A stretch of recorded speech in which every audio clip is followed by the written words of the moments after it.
So one question I've been getting asked a lot is, why didn't Goku and Vegeta use their new forms in the Dragon Ball Super Broly movie? And by new forms, I mean Super Saiyan Blue evolved from Vegeta, or some people call it Super Saiyan Blue 2, and Kaioken Blue or Ultra Instinct from Goku. Ultra Instinct is the easiest one to answer, so I'm just going to give you an answer right here, right now for that one. It's simply because Goku doesn't know how to tap into Ultra Instinct. As for the other two power-ups, so Super Saiyan Blue evolved and Kaioken times Super Saiyan Blue, the reasons why we didn't see those are a little bit more complicated, but it becomes pretty obvious if you had some time to sit down and think about it, especially if you've managed to see the movie more than once. Let me also say before I go any further that part of the reason why we didn't see those forms is because Goku and Vegeta are smarter, more adept fighters than Frieza is, for example. And I'll explain that more in a second, but let's just hop into it for right now. One thing that was interesting about the Dragon Ball Super Broly movie is that Goku and Vegeta didn't actually fight Broly for that long. Each of their separate fights was only a few minutes, and then even as Gogeta, that fight lasted only a couple minutes as well. Compared to Broly's fight with Golden Frieza, for example, which lasted almost an hour and a half. There is a scene in the movie where Goku is fighting against Super Saiyan Broly, and Vegeta decides that he's going to help Goku because he said it's obvious that Goku wouldn't be able to take care of Broly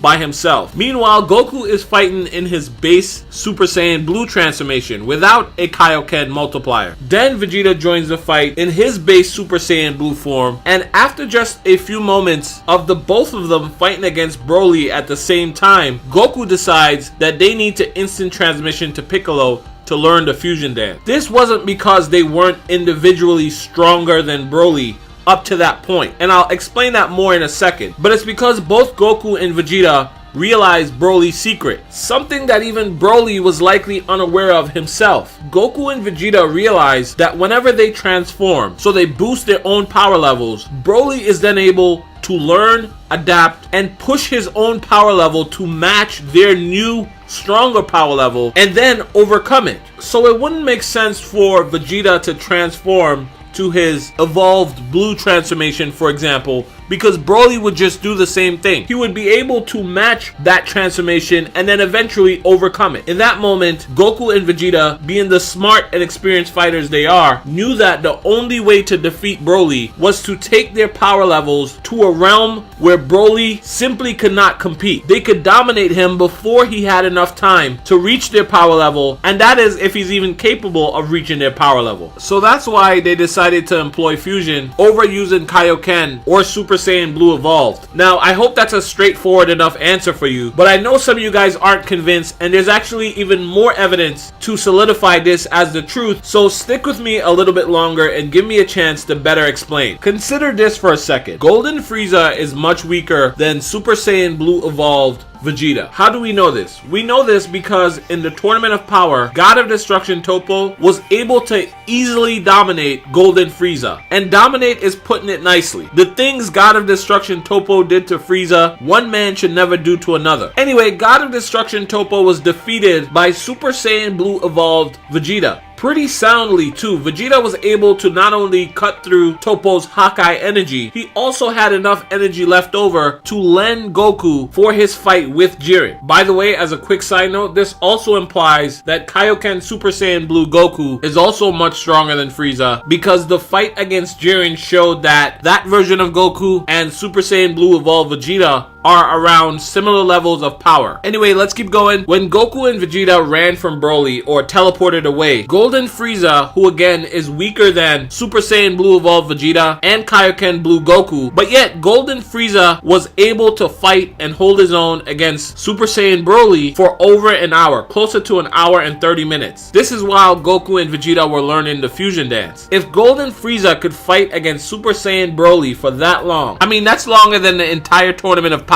Anyway, if Frieza could fight against Broly for that long at that power level, it implies that Broly's Super Saiyan power level was nothing Goku or Vegeta individually couldn't handle on their own. Again, this is because Golden Frieza is weaker than Goku and Vegeta in their max forms. But yet, Goku and Vegeta chose to teleport away. They chose to run from someone they were clearly still much stronger than, because they knew if they continued to power up, it'll only push Broly to get even stronger than they were. Now, Frieza being as arrogant as he is, and also not being able to sense ki as well as Goku and Vegeta can, didn't notice this about Broly. And so that's why Frieza thought he had a chance, when the reality is Golden Frieza had no chance. If he had managed to unlock new power, let's say he was training after the Tournament of Power, the more he powered up, the more Broly would have matched him, eventually overpowering him and then winning the fight. Anyway, I had to make this video because I was asked this question so many times.